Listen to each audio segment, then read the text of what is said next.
We'll be going over the scope of work, the progress report, creating new groups, activities, individual services, and events. We'll also be covering various reports that will be beneficial for you during this reporting year. And along the way, I'll be pausing to answer any questions that you may have. At this time, I will show my screen.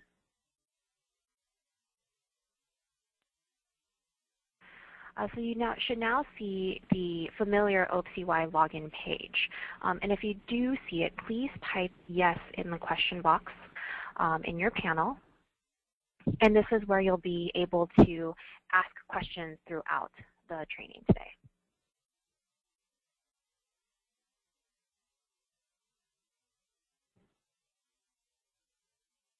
Great, so it looks like most of you are able to find your question box and can see the screen. So let's begin. This is, again, the familiar OPCY login page. So just to remind you of a few different pieces on the page that are important to note, we do have the toll-free help desk number that is staffed Monday through Friday from 8 to 5 p.m. You can call us and ask us any questions that are either related to your program, your site, attendance tracking, your progress reports, your cover page, anything like that, we'd be happy to answer for you. In addition to the help desk number, you'll also notice the notices page on the right column of the screen. This is where OPCY will post any messages that they believe need to be seen by all grantees. So usually what I would do is when you first log in, always check the notices. The latest notice date will always be posted first. So if there's anything that's recent, go ahead and take a quick look. It may or may not be applicable to you, but it doesn't hurt to check. So to log into the system, every user has a unique username and password, so I'll be using mine today. Actually, I'll be using the OPCY login.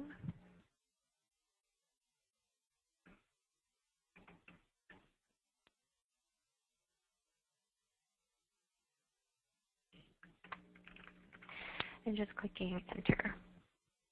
If you forget your username and password, you can either call the help desk and ask for your username or password.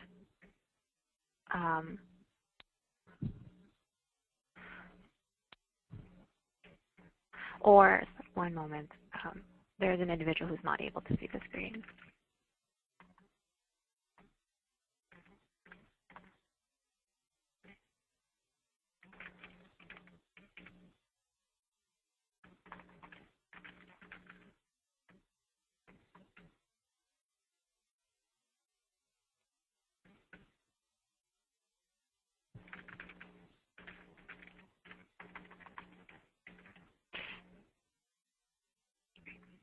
So when you log into the system, what you'll see is your grant list page if you have multiple grants or a single grant, and then you'll also see a grant list filter.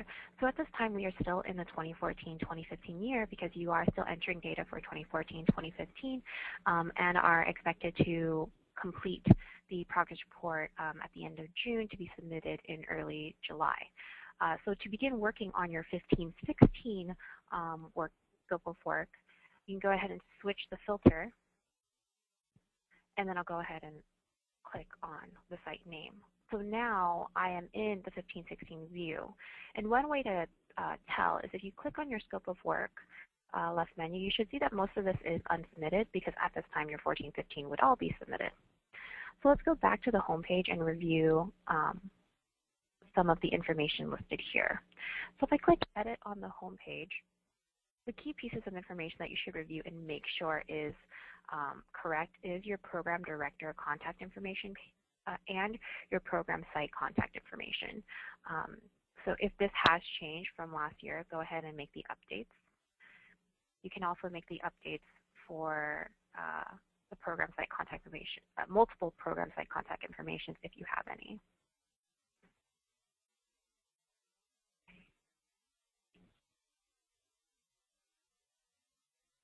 And this information up here is if you are also working at an after-school program that is funded by 21C, then you would also be filling out the type of contribution, whether or not it's a partner organization. If you are not funded by 21C as well or using those funds, you don't have to worry about this section here. So I'm just going to go ahead and click return, and remembering that we recommend that you use the return button over using the back button in the system. Clicking return also saves the page. So let's go ahead and take a look at your scope of work. So if you remember, there are 4 pages: your cover page, your demographics, your budget, and your activities. Now, you will not be able to access your budget or your activities form until your cover page has been submitted. So let's go ahead and take a look at what the cover page entails.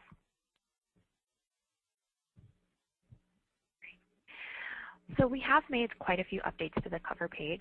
If you notice and scroll down, there are a bunch of additional fields that I will review in a minute.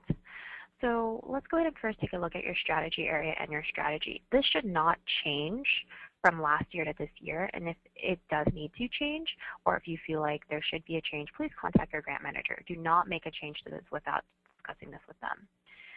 In addition, we have added the project website, so this should be your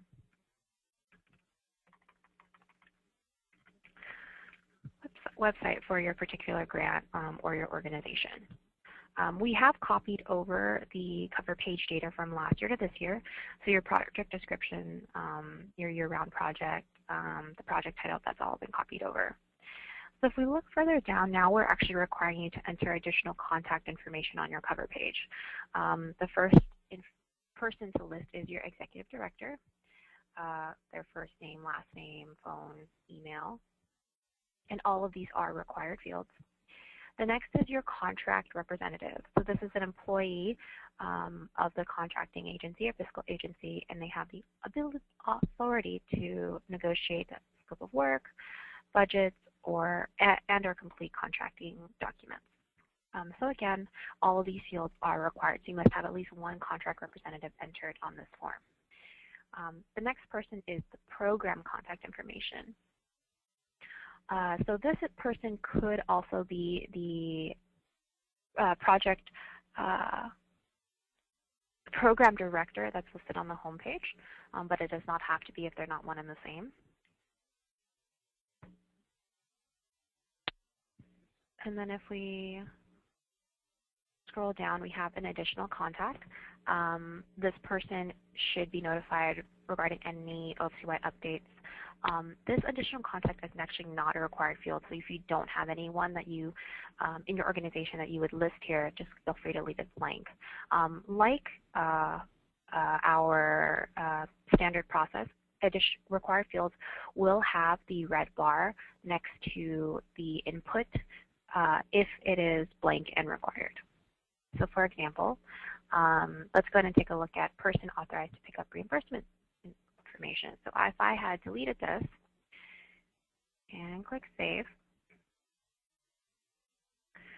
you'll see that the validation appears. So I'm just going to retype it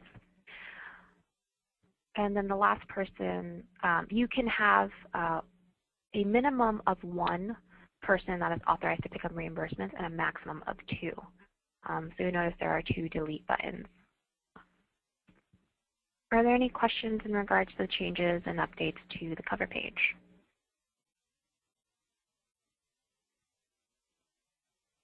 Okay. So once you've filled out all of this information, you can go ahead and click Submit. The question will appear if you're ready to submit final, and go ahead and click OK. Now remember that if you need to unlock any submitted page, you should contact your grant manager and let them know they can unlock it for you. And this is so that grant managers are aware of when changes are being made to the scope of work. All right, so now that we've submitted the cover page, you will see that the budget and activities are clickable links, which means we can access the form. So next we'll move on to demographics. Okay. So again, this information has been rolled over from last year to this year. You should not be changing the total number of unduplicated youth participants and the total number of adult participants, or rather you should not be lowering this number. If you do lower this number, again, it is something you need to discuss with your grant manager. So again, do not lower the number that has been rolled over from last year. There are a few validations on this form, just as a reminder. So the total number of unduplicated individuals, youth participants, should equal the total number of unduplicated participants by category entered in each section. So again, I have 15 youth up here. So my total of race and ethnicity equals 15. Again, my ages to be served, that also equals 15. Geographic distribution equals 15. Gender 15. Disability is not required, so there is no validation against this section. Neither is populations. There is no validation against this section. You should be entering this information, but again, if I put 12 here, it does not equal 15, but it is not going to prevent the form from being submitted. For adult participants, so I have 5. There is only one adult table that you'll need to validate against, which is adult participants to be served. So it's either family members or other adults.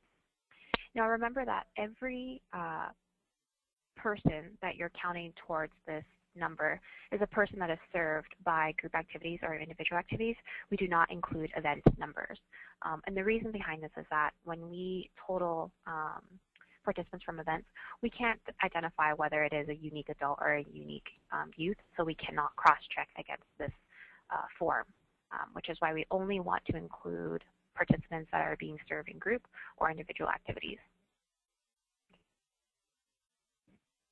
Great, so I'll go ahead and click Submit and submit my demographics. Now, were there any questions about the demographic forms, particularly in relation to the validations? Again, all of your data has been copied from last year, but it is a good idea to review it prior to submitting the form again. Great. So let's go ahead and take a look at the budget form.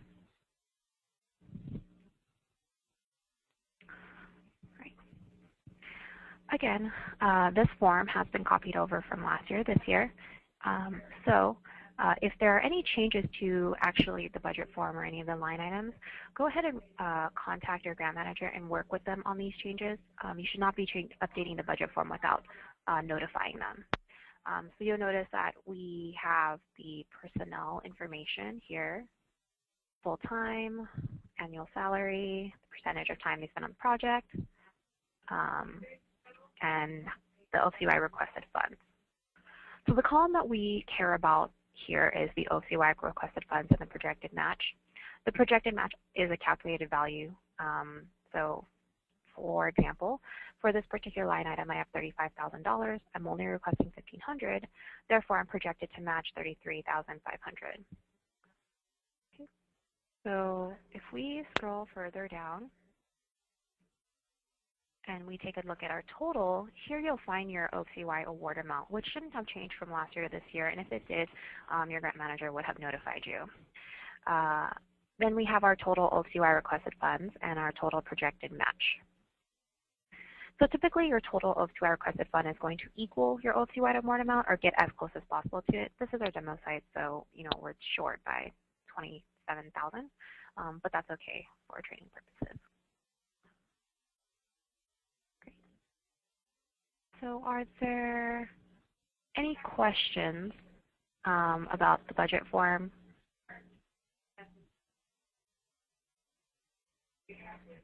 Okay. Great. So when you're done with the budget form, all you need to do is click Submit. Click OK. So let's next look at the activities form. So if you remember, the activities form is not an editable form. There is no field on this page in which you can click and enter values. This activities form pulls data from all of this group and individual services and events that are created, and it pulls the projected data. Okay, So I already have some information here because I've already created some group services. But let's go ahead and now move on to the group and individual services tab so we can see how this information gets pulled in, and then we can submit our activities form. So prior to submitting your activities form, you must make sure that all of the group activities, individual activities, and events that you anticipate on providing this year are entered into the system. Once you submit the activities form, you actually lock down activity creation and you lock down the ability to edit your projections. So you want to complete the step that we're going to do next before submitting your activities form. So let's go ahead and take a look at group activities. So every site should have at this point a set of copied activities with the new fiscal year identifier. And so we actually keep the same naming scheme. If you had, for example, 2014-2015, you should see 2015-2016. If you put the year before your activity name, you should see it in the same way, which makes it easier for you to identify. So let's go ahead and take a look. So let's see, I have a created life skills activity 15-16. So I'll just go ahead and click in on it. So I've just set up the service in that I've created the name. I'll go ahead and review the different pieces that are copied over from last year's activity. So we're looking at copying the fiscal, or updating the fiscal year from 14-15 to 15-16. We also copy the location that was selected for the service. We copy the activity categories. We copy your projections. We copy your staff, and we copy your service description. Meaning the only thing you need to set up for a copied service is the schedule and enrolling your participants. What you should, however, review is your projections, because your projections could change year to year. Just because you're offering the same class doesn't mean that you're offering it to the same number of people.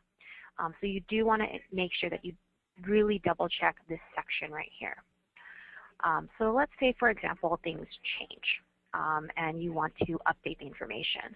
So we can go ahead and do so by just clicking on these edit buttons next to each section. So we'll go ahead and click edit next to location. And then I can choose a location from my list. And remembering that this list pulls from the locations entered on this tab. So if you do not see, or if you're offering services at a new location this year, go ahead and add it in the locations tab, which I will also be reviewing later in the training. And then it'll appear on this list. And then we'll go ahead and just fill out the rest of the information. So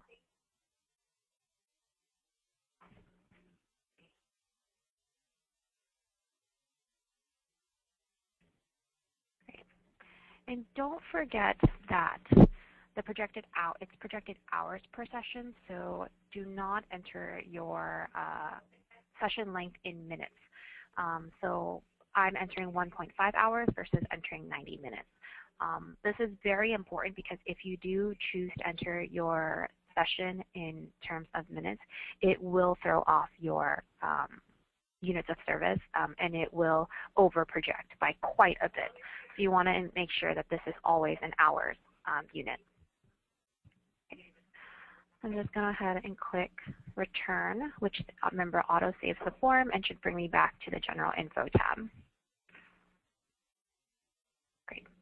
So now I filled out all of this information. I'm going to continue filling out. Go ahead and assign my staff, a lead, and I'll also assign a support. And this staff list pulls from the active list of staff records in the Participants and Staff tab. So if you have any new staff members who will be leading services this year, you should go ahead and add them in Participants and Staff, which we'll also be reviewing. And then they should appear on this list. If they are a former staff member, maybe they were inactive for last year and they've come back, you can just activate their old record and then their name will appear here. So again, this list is active staff records. Go ahead and click Return. And then the last step is adding a service description. And yours should be definitely a bit more detailed than mine. So go ahead and click return, which brings us back to the former page. Okay. So are there any questions about location, activity category, projections, staff, lead staff? And if there are, please type it into the question box. Okay. Great. And we'll go ahead and edit the schedule. So I'll click Add Multiple Dates. I'll set a start and end date and enter a start and end time. Actually, I said this was 1.5 hours. So you can either use the drop-down list, or you can just use keys on your keyboard. So if you click on the field, and I'm actually using just my numpad, that's sometimes a bit quicker.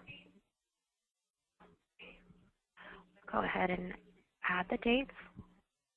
So now I've set up my schedule for the year. You see there's 3 pages worth of dates. Okay. And once you've set up your schedule, you can go ahead and click return. Great. So that is how you update an existing class. What you should see is when I click on group activities, all of your copied services will be within your current term, regardless of what your current term is, because there hasn't been a set schedule. So you'll see it'll look like this: job placement, some year, with none entered. So what you should be doing is clicking through each copied service, reviewing the data, and then adding a schedule, and then enrolling participants. For any new service that you're offering this year, you should click the Add Activity tab on the upper right corner, and you can create a brand new service. So let's go ahead and add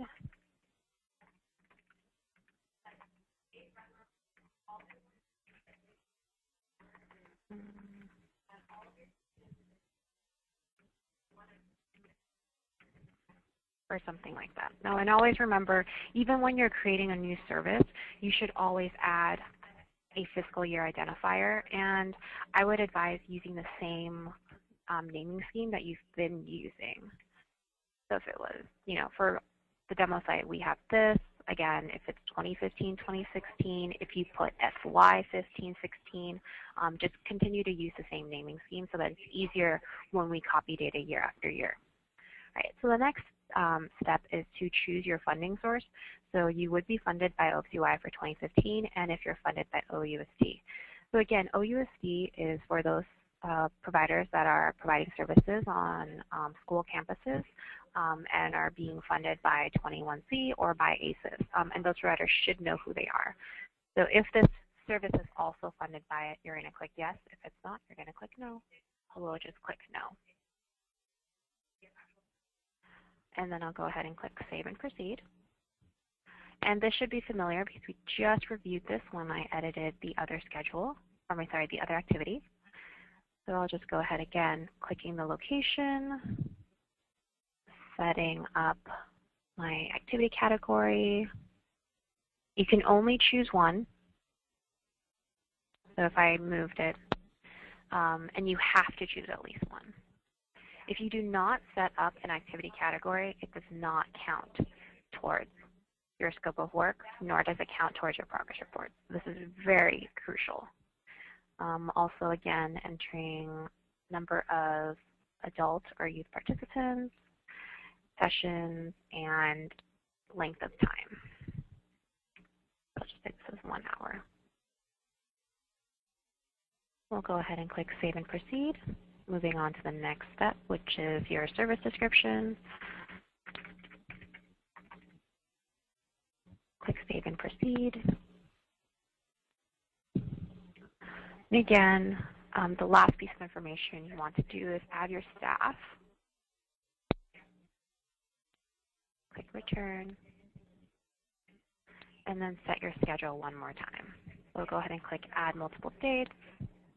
And I'll be setting my schedule.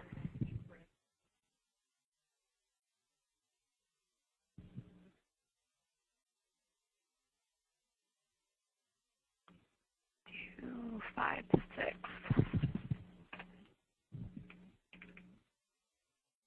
So for 6, it's actually probably easier if you choose from the list because we have 6 a.m. as an option. Well, I'll just go ahead and choose that, and I'll also make it Friday class.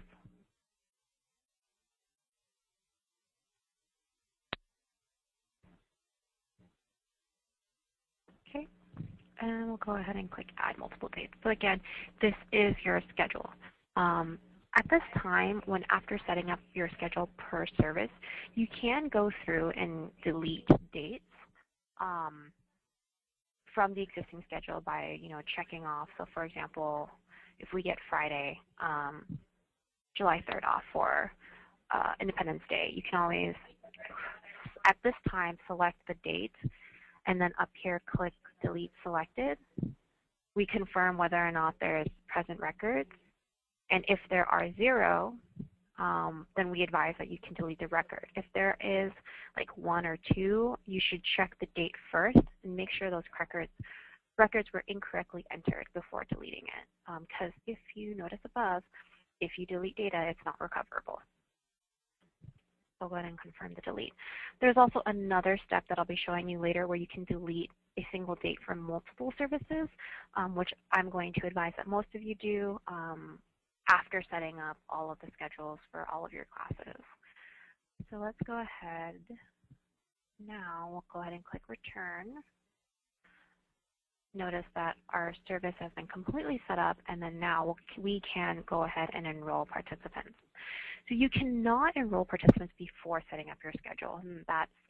And if you do attempt to do so, you're actually going to see a message that tells you you can't do so and there's no link.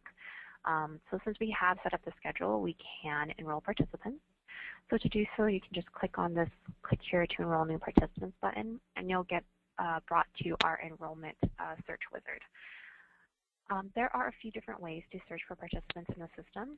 The first way is you can search for them by name. So I could say like John Doe. Hopefully there's a person named John Doe. And I could do that one by one. Now that's quite tedious. So you can also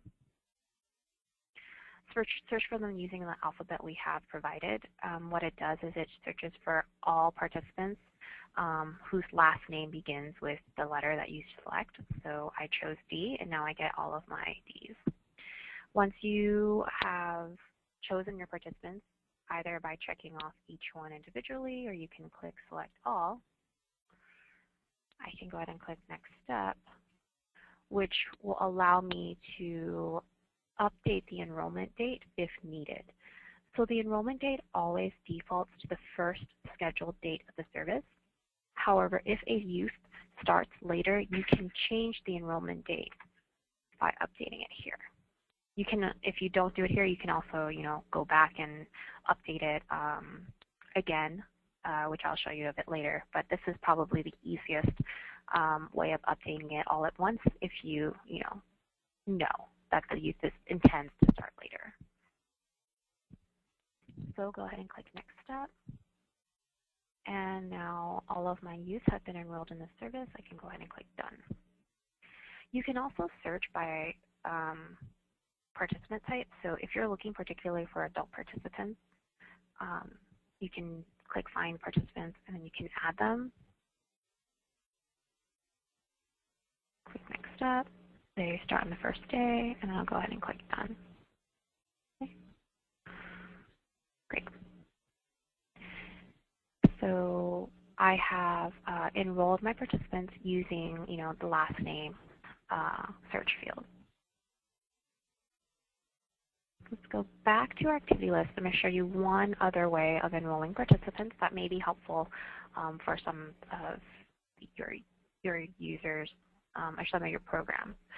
So I'm actually going to switch my current term so I can see my 15-16 activity. And then I'll also be showing us how to change the current term setting a bit later. So let's go ahead and check academic counseling. Do I have participants enrolled?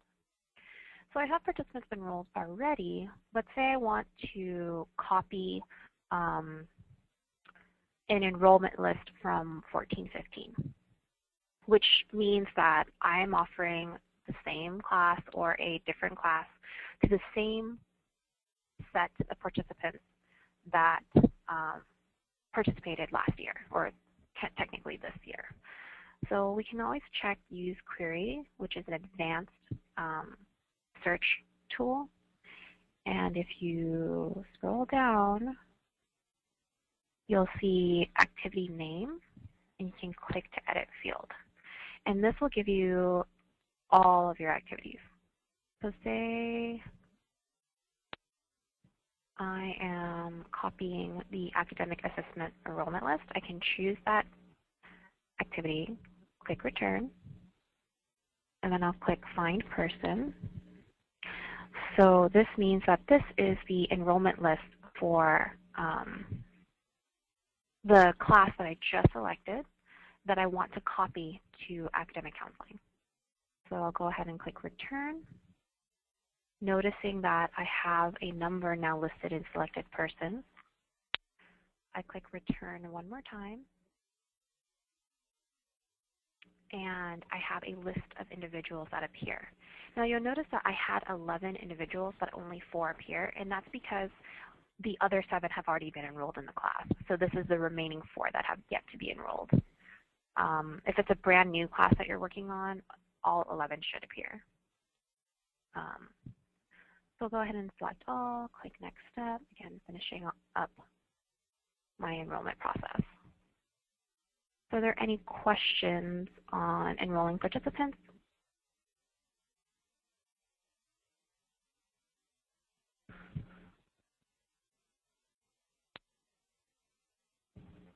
Great. So let's go ahead and click return, and then we'll move on to individual activities. So now on your individual activity list, you'll see the same list, essentially, that you would see for group activities, meaning that you should see a 15-16 activity that was created based on your 14-15 activity. So you have 15-16 case management.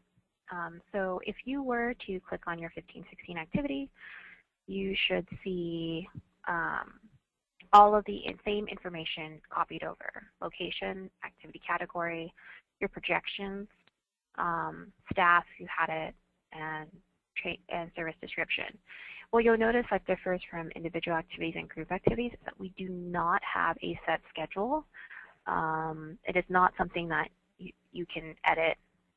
You'll notice there is no edit button.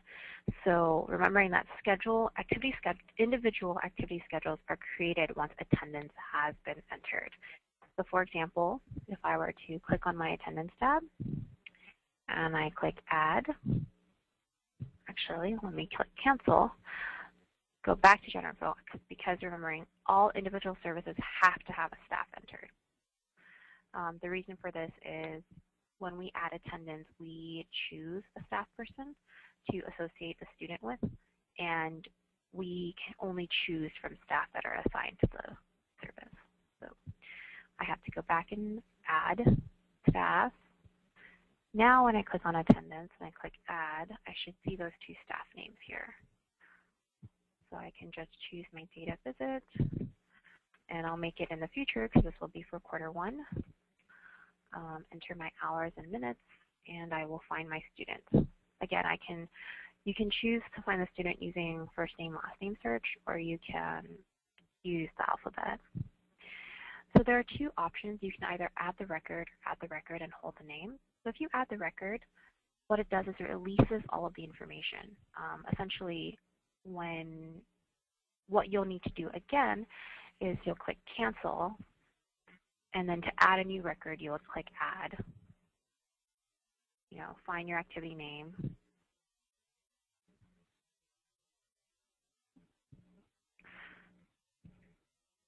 Let me go ahead and add it for a current activity.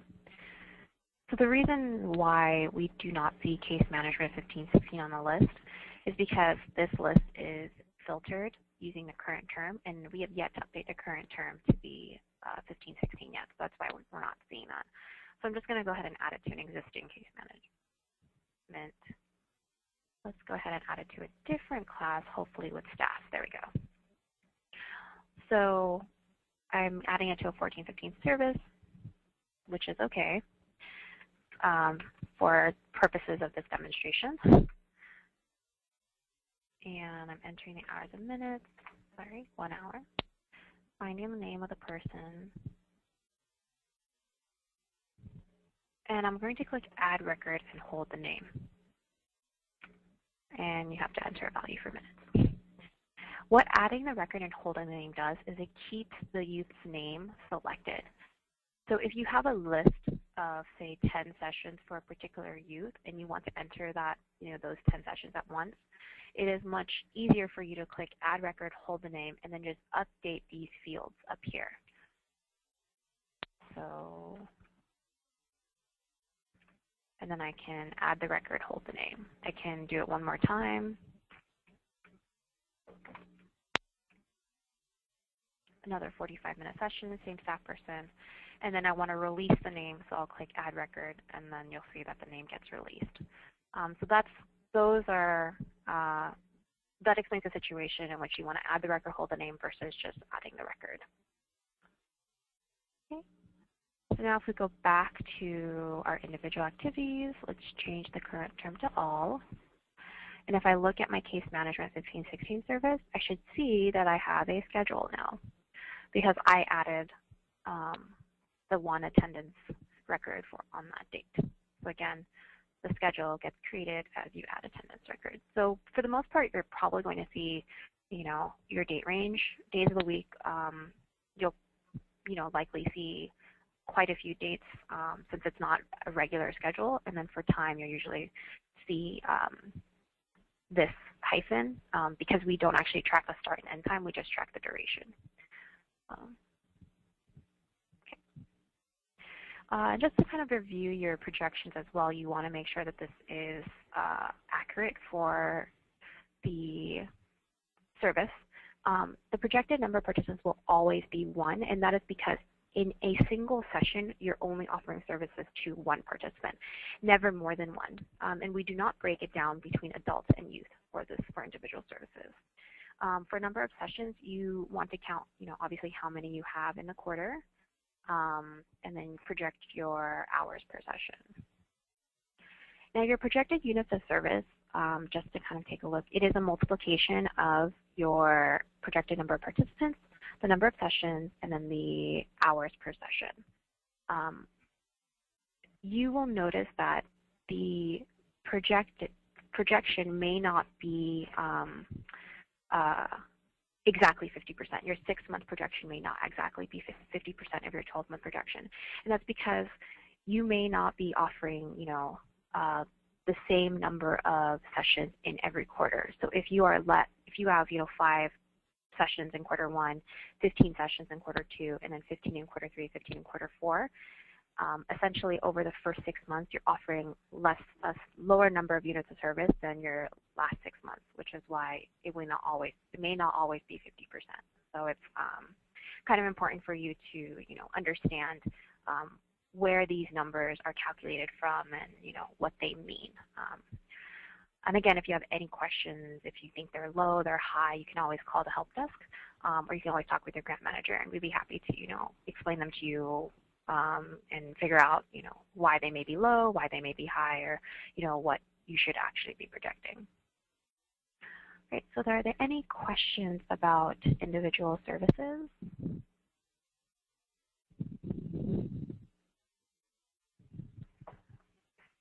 Great. So let's go ahead and take a look at events.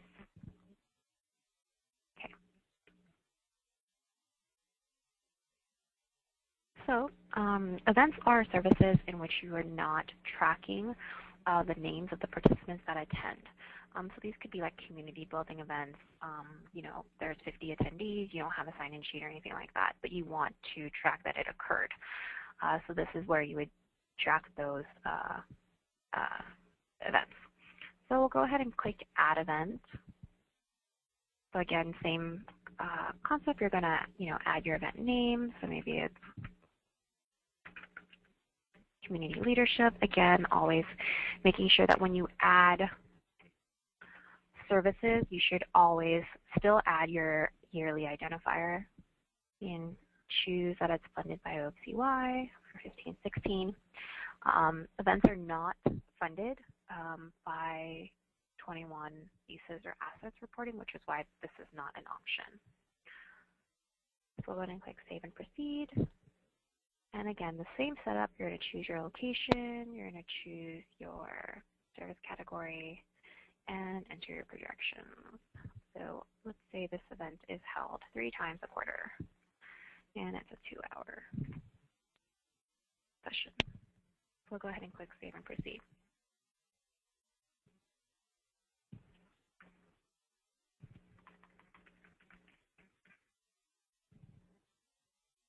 And entering your service description. So like individual services, events,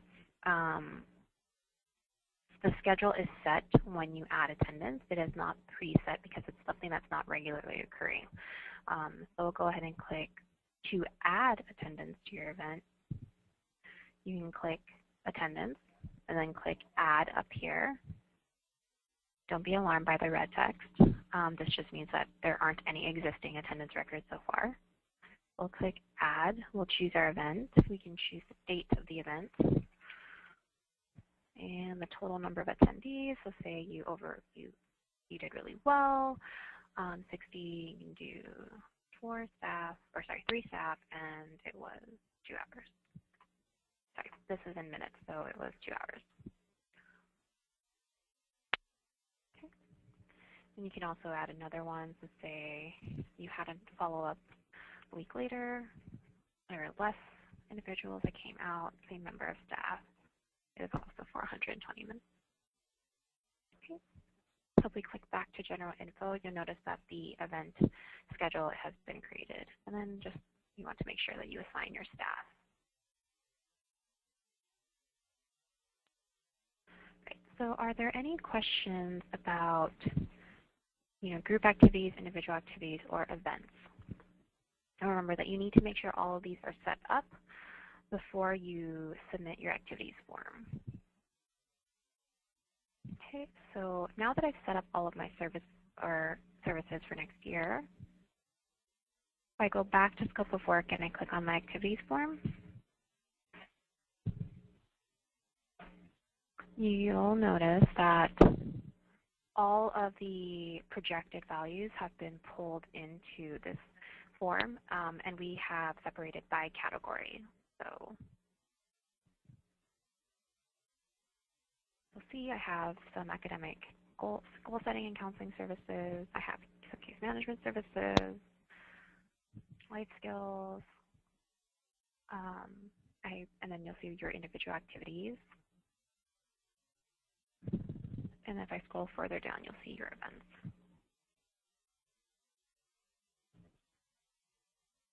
Okay. And then this is just a summary of information that is pulled from various other forms. So we have the projected budget, the total OFCY money that you've requested, your match.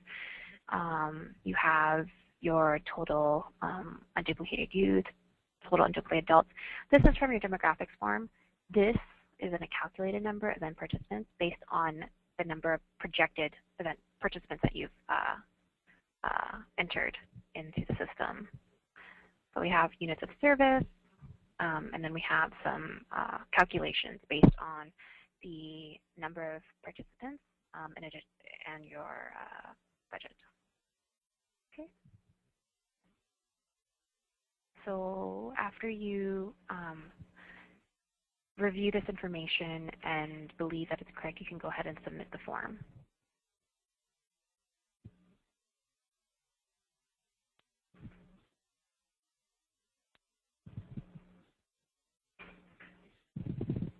Okay. So let's go ahead, and we have a question from one of our attendees. And the question is, if at your event, your group activity members are performing, do you include group activities members in the projections for the group activity, under the group activity, and in the event participants under event? So that is actually that's dependent upon your setup.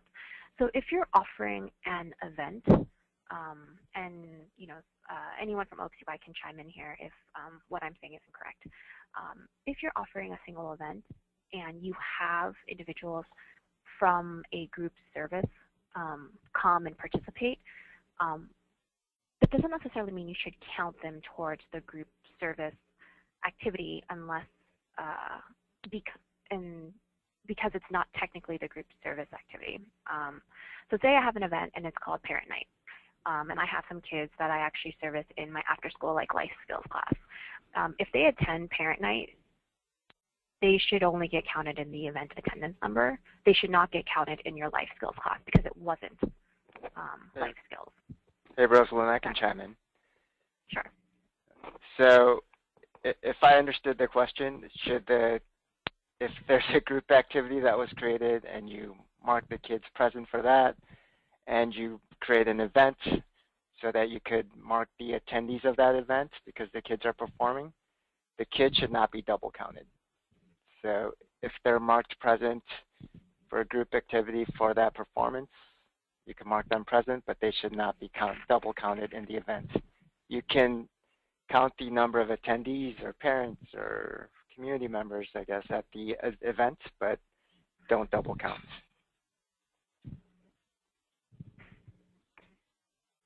Great, thank you, Scott. Okay. Right, so now what we'll be reviewing is actually one more key piece of information.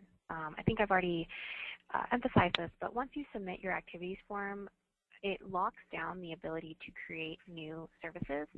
In addition, it locks down the ability to edit your projections. So if after submitting this form you realize you forgot some classes or you realize that some of your projections are off, please contact your grant manager and they can unlock the form for you so that you are able to work on your activities again. So it's really important that prior to submitting this, you review everything related to services and ensure that to your the best of your ability, everything is accurate. Right, so let's go ahead and review participants and staff.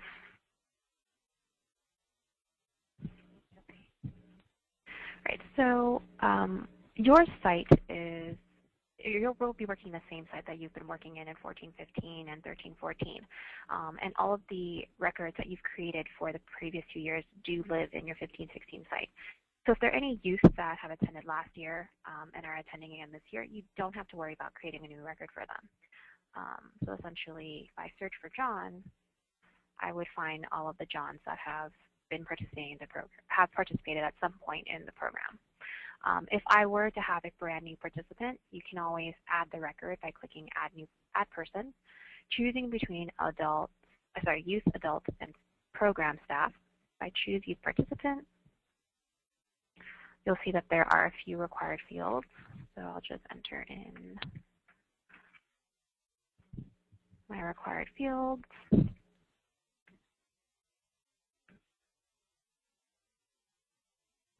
And this will say grade 15-16.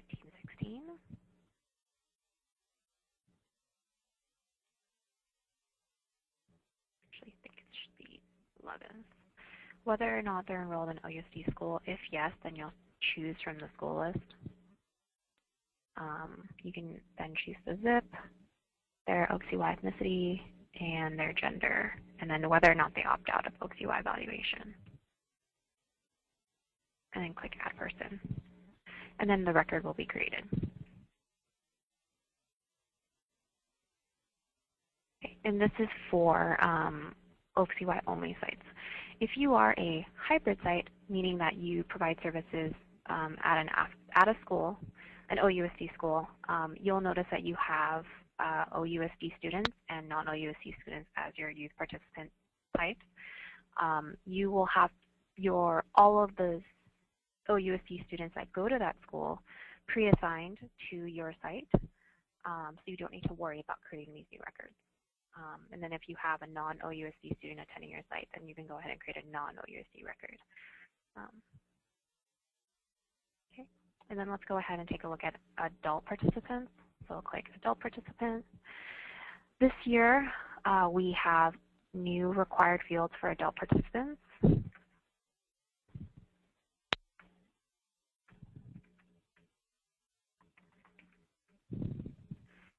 then just go ahead and add their birth date, their gender, their ethnicity, and then their zip code.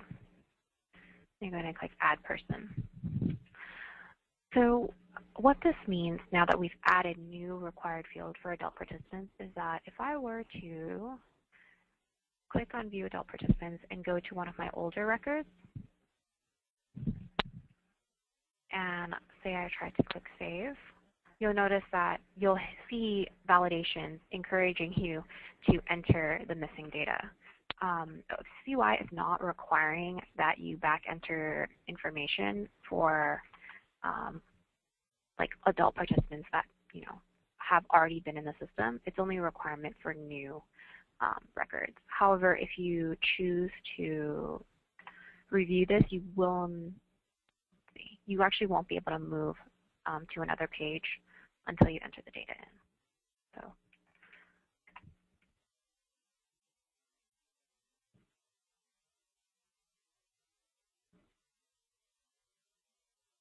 And then I can click Save.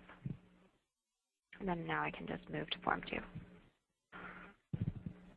All right, and then the last step is to, if you need to add new staff, you can always click Program Staff, and then you can enter their first, last name, gender, ethnicity, and then click Add Person. So remember that for every staff record that it is entered, what that allows this person to do is to be assigned to any group, individual or individual activity or any event. Just creating a staff record here does not mean they have access to enter data into the system, and that is controlled by user accounts, which we will be reviewing. So you can always have more staff records than user accounts. They're not linked to one another. Okay. All right, so are there any questions in regards to participants and the new required fields for adult participants?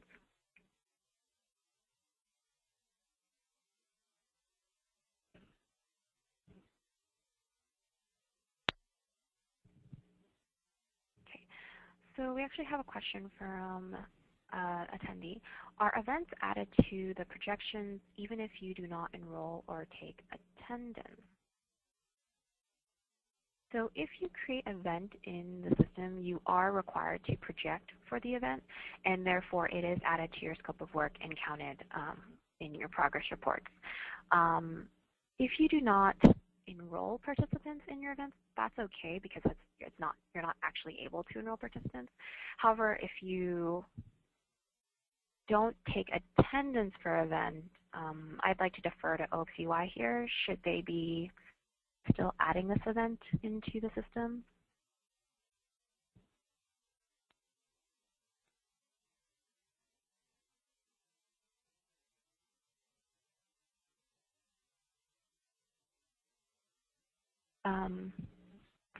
Scott or Terry? Question?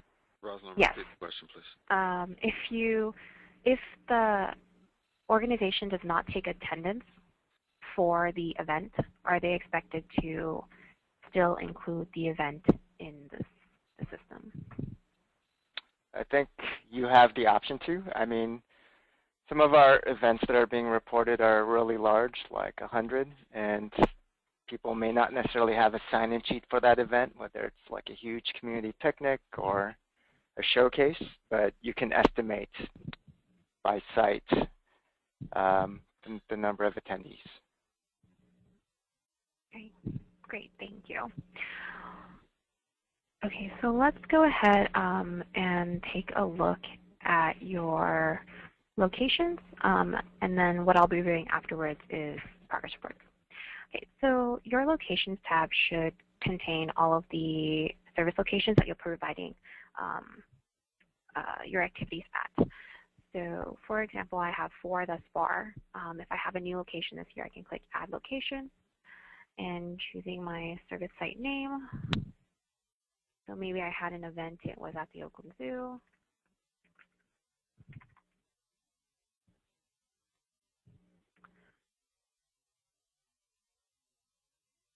I'm going to choose Other for my service type,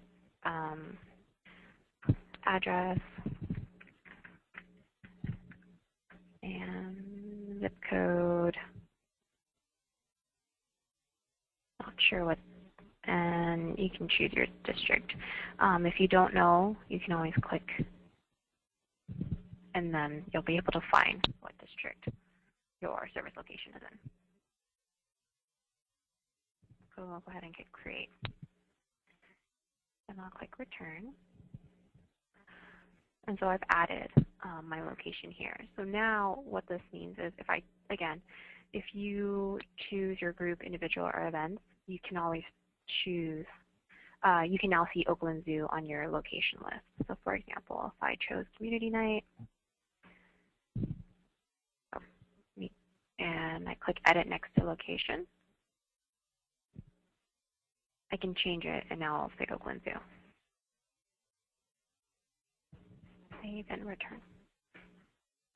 So are there any questions about service location?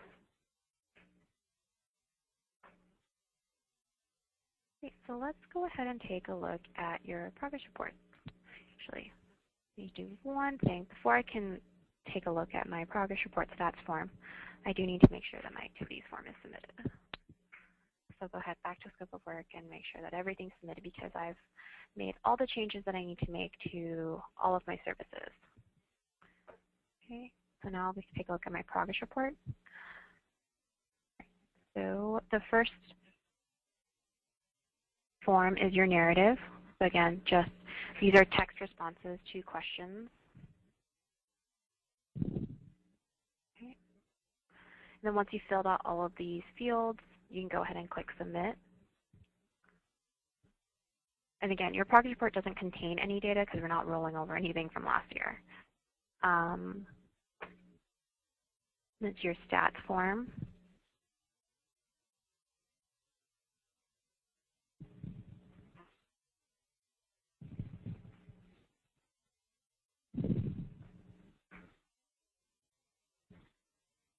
Okay. So in your stats form, you will see, or what you should be seeing is a list of all your services, and your actuals per service. And your invoice form, which is where you'll be listing your expenses for the year. Okay. So on the invoice form, we have a few different restrictions and validations. So the first one being that you should notice on your first quarter invoice a year-to-date payment value. And this reflects the year-to-date payment of your advance. So if you're a summer grantee, that should be 75% of your award total. And then if you are a year-round grantee, that'll be 25%. Sorry, 20%. So let's say that I chose to enter a huge expense for whatever reason. And I clicked Save.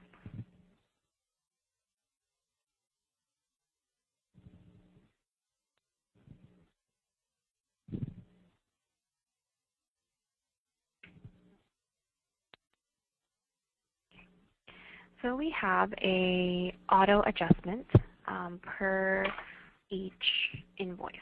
So for a year-round grantee, what we do is we adjust the invoice so that it is a maximum of 20% of your budget. You can expense any value, but this is just this was done so that when we pay, our OCI pays out the invoices, they're paying out increments of 20% because you already had your 20% advance. So in total, 20 times 5, 100%. For the summer grantees, this is adjusted to 25% of your award amount because 25 plus 75 is 100%. But this does not mean that you should only be listing, expenses of 20% of your award amount. You should list whatever you actually spent in the quarter. This is purely for use for OFCY for payment purposes. So that's really important. You should not just list out 20% of your expenses. You do not need to make this, number equal this quarterly payment limit because it does not prevent you from submitting the form. Okay. There is another validation. Your total expenses over Q1, Q2, Q3, and Q4 cannot exceed your OFCY requested amount. And that's just, for obvious reasons, you should not be expensing more than you were awarded. If you do hit that validation, so for example, let's say I try to expense 80.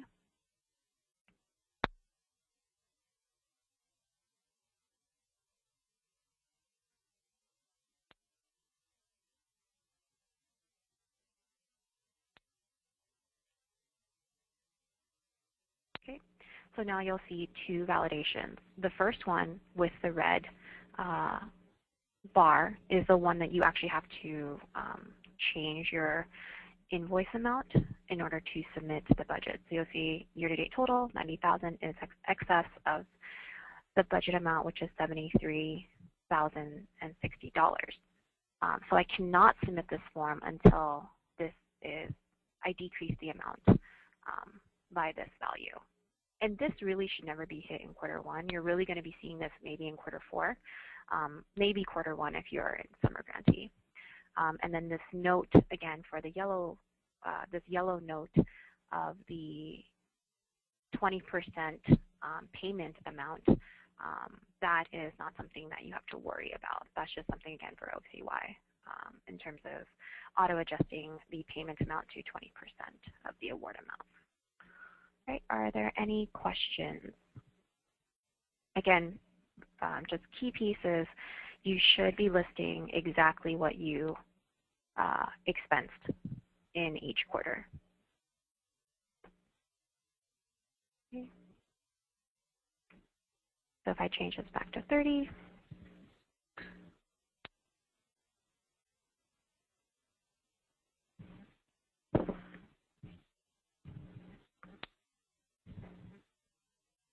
you'll see that my red bar validation line disappears. And now I can submit my invoice.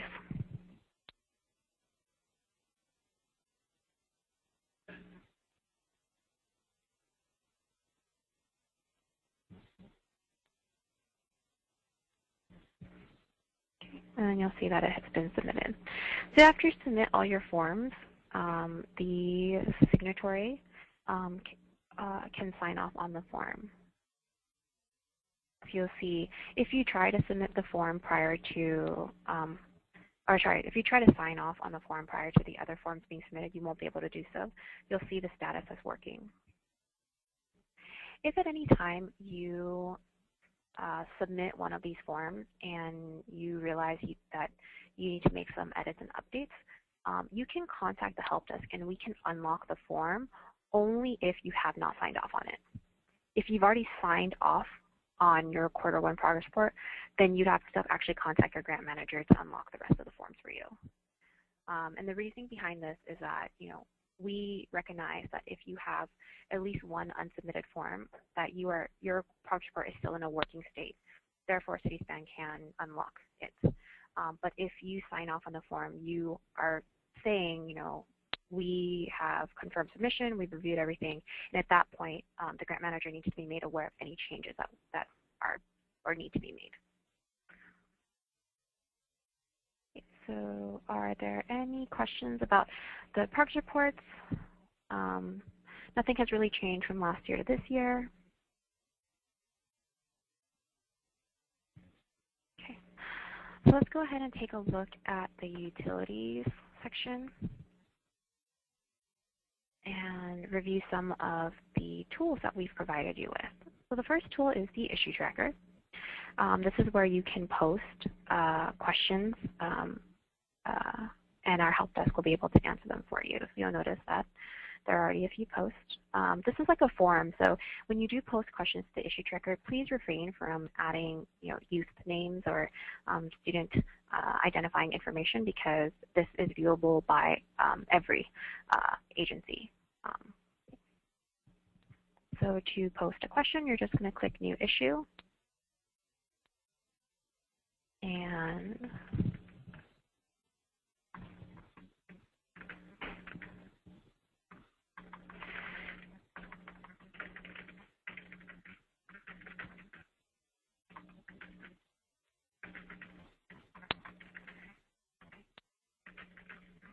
so this is a pretty common question. I'm just going to put a note. So just go ahead and post your question, and then you can click Save and Return. And the help desk usually responds within 24 hours. And when we respond, you will get an email with the response. Okay, so you can also review any of the historical information as well. So go ahead and click Return. So if you remember earlier, I said that there was actually an easy way that you could delete a single date from all of your services at once. And that is done using the bulk scheduled date delete. So for example, I want to delete Friday, June 3rd from my services because it's a day off that everyone has for 4th of July. So you enter your date, click Find Services, and then it will return to you a list of all of the services that has this date scheduled. In addition to returning the list of services, you'll be shown how many attendance records there are on this date. So if there are attendance records, again, check the service date by going into the actual service and making sure that it was not, it is something that you can delete. So this will say, I had 14 records, I entered it in accidentally. I still want to delete the date. I can confirm the delete. Again, we do multiple validations to remind you that you're going to delete attendance, and I'm okay with this because I know that I entered it incorrectly, and then click Confirm Delete. So if there are 5 services, 10 services, you can pick and choose which ones you want to delete the service date from. Okay, there is the Participant Status Update tool. This switches the youth status to active or inactive based on a service date range. For example, I've set up all my services for this year.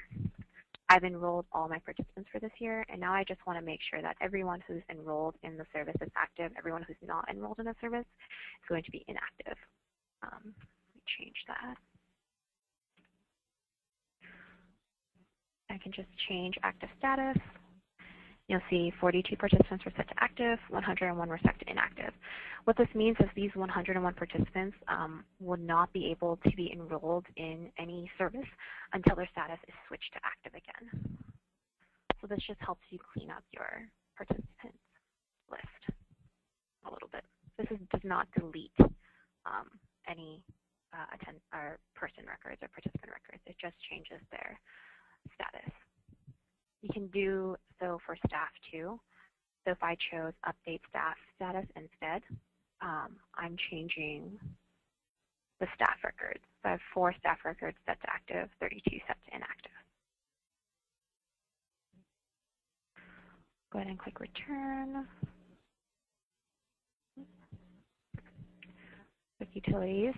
And the last link I want to review is the setting the service term. So if you remember, this is the current term filter that is used or defaulted to under group, individuals, and events.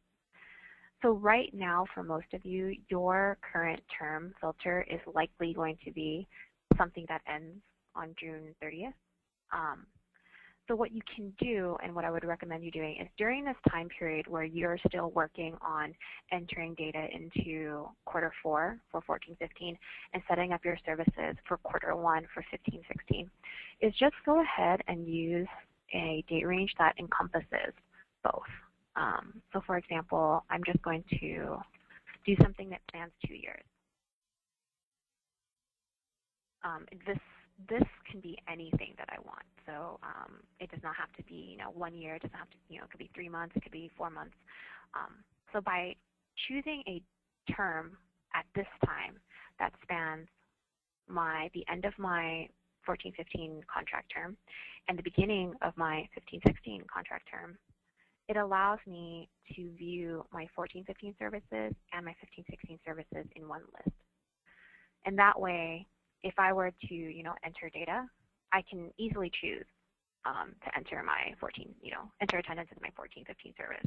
Additionally, if I'm a person who's logging in and I am working on the 15-16 scope of work, I can easily, see my 15-16 services, update the projections, and then what I would advise is after you submit your Q4 progress report, you can update your service term again, and then just update it to the new year, so 7/1/2015 to 6/30/2016, because at that point you'll mainly be focusing on your 15-16 services. So that's my advice. Definitely don't have to take it, but I think it would be beneficial during this time where you're actively working in both fiscal years. All right, so are there any questions about utilities so far?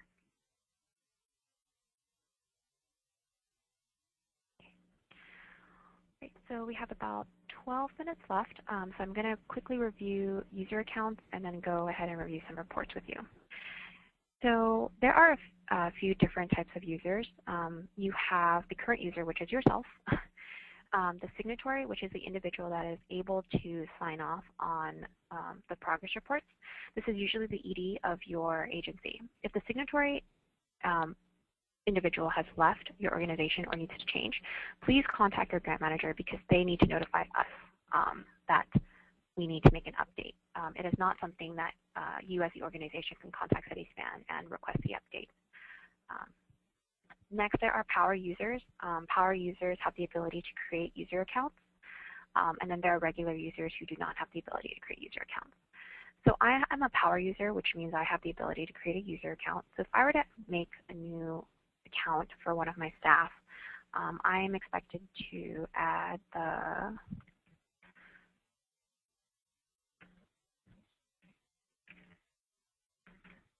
username, create a password for them,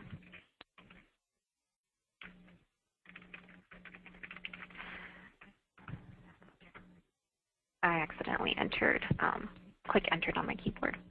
So let me enter that again.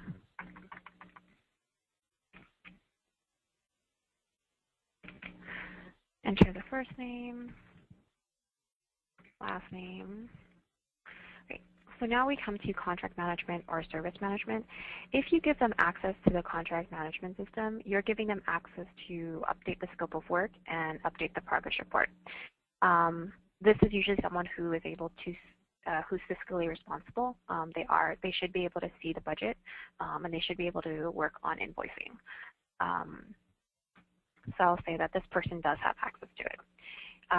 Service management means that they have access to participants and staff, in addition to all of the group, individual, and event services. So they can either have access with the ability to create user accounts, regular user, which is access without the ability to create user accounts, or if it's purely an attendance user, meaning it's just maybe it's a data entry personnel, then you can give them attendance user access. Attendance user means they do not have access to participants and staff, so they cannot create participant records, but they can just go to group activities, click on the attendance tab, and enter present and absent. Great. So we're going to make this person also a power user. Go ahead and click create. And now George Gunderson has his account, and then it's my responsibility to let him know what his username and password is. Right. So let's go ahead and take a look at reports. So there are a few reports that are definitely beneficial when you're reviewing your information. So the first report that that I would recommend taking a look at is your progress report stats report. This is a detailed view of the information listed on the stats form in your progress report. So if I were to click 15-16, you can run it for a single quarter or multiple quarters. Click generate. You'll notice it grays out. All of our reports generate in a second tab, so you want to make sure that there are no pop-up blockers enabled. So you'll see now I have all my services listed and my actuals as well. So you'll notice some of these have actuals because I took attendance in the service. But when you first set up your services, most of your actuals should indeed be blank until you start entering attendance. Okay. So this is a detailed view of your projections and your actuals for each service that you enter for the year. And we have a separate a separate report for year-round grantees and summer, because summer has a special date range. So if you're summer, you should be using the summer 2015 report. Another report that you can review is the attendance by service report. This gives you actually let me use the next day range. This gives you an overview of each service's attendance, meaning you get to see the list of students. You get to see how many days they were present, their particular average daily attendance, and then you get the overall average daily attendance for the service.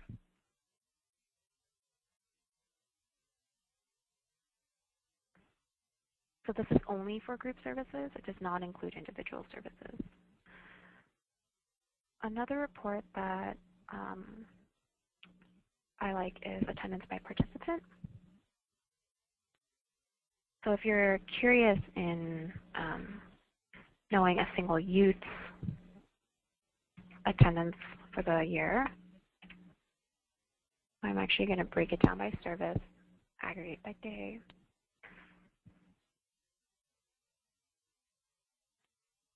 Right.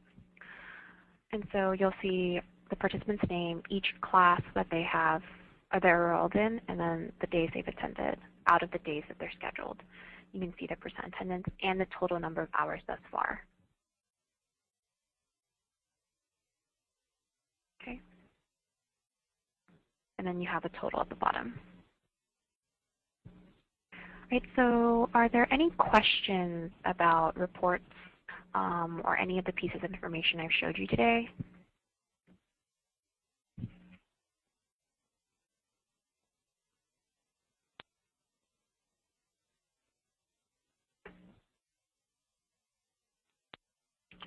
Right, so it doesn't look like we have any questions. Does OCY have any notes they want to add, or maybe announcements they want to make? Thank you all for attending. Please, data integrity is very important to us, especially for our evaluation reports. So please pay attention to how you enter your data. I think one thing that may or may not have been presented is in our evaluation reports, we do present, especially on our individual and group activities, in terms of the actual projections that we report on to the public. So that's important. And just some of the reasoning why we don't do events is because we don't have demographic info, and some of our events are reported in terms of attendance only by sort of estimates. So that's some of the reasoning behind that. So, but yeah, thank you all. Great. So thank you everyone for joining the meeting this morning. I hope that it was informative and helpful. This webinar is being recorded, right? And will be uploaded onto our website as well. So. And if you have any questions, again, feel free to contact the help desk, which is 1-866-469-6884, or you can always contact your grant manager, or use the issue tracker located in the Utilities tab. All right. I hope everyone has a wonderful day, and good luck setting up your 1516 service sites. Thank you. Thank you.